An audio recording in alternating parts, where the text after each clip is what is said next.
buddy. I'm doing this as a follow-up on my arrow question. I don't want to convey that, hey, I don't know how to make arrows. I do make arrows.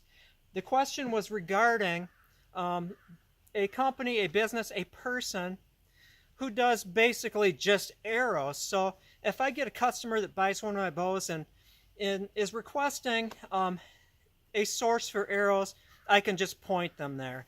There was a fellow on eBay, I think his name was Trad Arrows, T-R-A-D Arrow, or Arrows, that did a really good job and really understood the idea of shooting off your hand and the sinew on there and Sitka spruce or whatever shaft. No longer there, so that is that. I'm really not too concerned because I'm sure somebody out there, as Keith said, there's a fellow, Echo Archery, and then Sherwood Arrows, or Sherwood Shafts at Source of Sitka. Not a big deal, but if you happen to know somebody that wants to sell good high quality arrows to the people that buy my bows or other people's bows, that would be a bonus. What I'm going to do now, aside from taking a break, in working in the pole barn on Jerry's bow, Jerry's turtle paddle bow, which I'm really geared up to make, I'm going to show you 5 different shaftings that I have worked with. Yes, I make arrows, and yes, I have sold arrows in the past, but when people say, John, how much would a dozen arrow shafts or arrows be? And my answer is always, gotta ask, you can't afford it, because to make a set of 12 arrows in the old style takes longer than making a bow. The first, let's just start right here, because Aaron brought up river cane. I've made and sold river cane arrows, and how it works is, this is river cane. It looks like bamboo, but it's actually a little lighter. It's river cane, indigenous to U.S. Many tribes used it. It has a hardwood foreshaft. It kind of blends together, and I could get closer to the camera, but it's a hardwood foreshaft, socket into the river cane, and then the butt end, the knock end, also has a hardwood plug in there. And yeah, that's a messed up looking arrowhead, but I was just experimenting with these old European styles where just basically flakes put on there. So river cane is a good shaft. It's very light too, lighter than bamboo, as a matter of fact. Number 2, and I'm going to save the fancy one for the last. This is, I'm not sure what it is, just poplar, and then scraped down. I've got this bone somewhere in the pole barn. I still have it, and it has 2 hole sizes, and I use that for sizing arrows, arrow shafts, where I'll get arrows and make the arrow raw shafts, and then scrape as I'm moving that sizer, that bone with the hole in it, all the way down to make a consistent size arrow shaft. That's one, or number 2. Oh, my fletching, you can't see it on this, I'll show you on another one. I always use a spiral wrap of sinew. You start with a single wrap here so you can adjust where the feathers are, because they always kind of move around when you're putting it spiral, and then a spiral of sinew around here, and then finish it up here. And when the sinew is wet, it gives you the ability to sight down it. In this case, it's a nice helical. You can adjust the arrows and then put the finishing stitch. A brush of hide glue between the feathers holds it down nicely, and you don't need to worry about them coming unglued. This is a commercial shaft. Look at that. I'm kind of lazy. You can see the spiral of sinew on there. And on this one, you're going to have to take my word for it.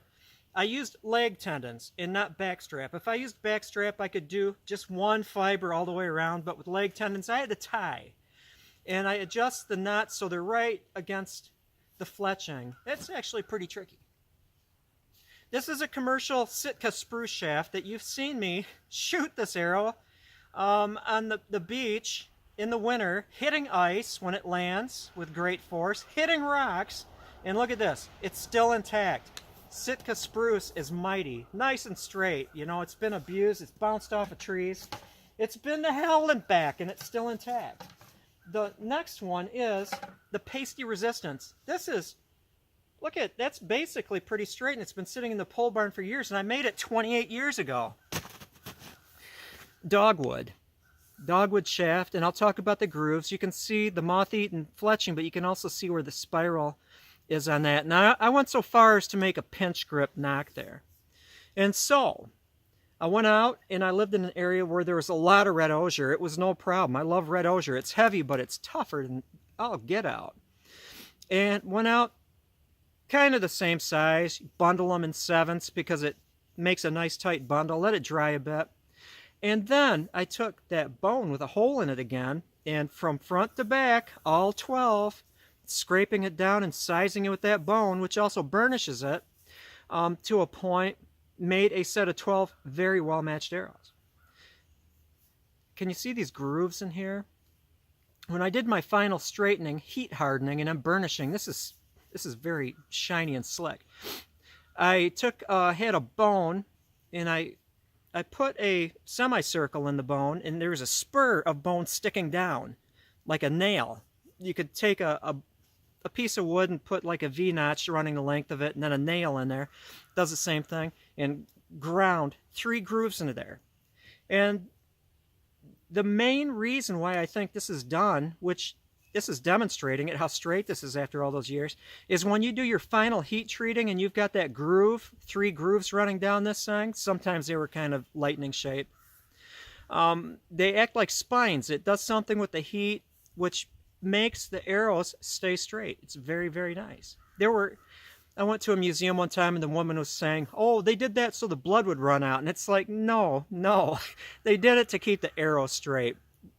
Can you imagine how much blood can spurt through those little cracks? Not much. So that was kind of a reach. But there we go. And last, hold this behind my back.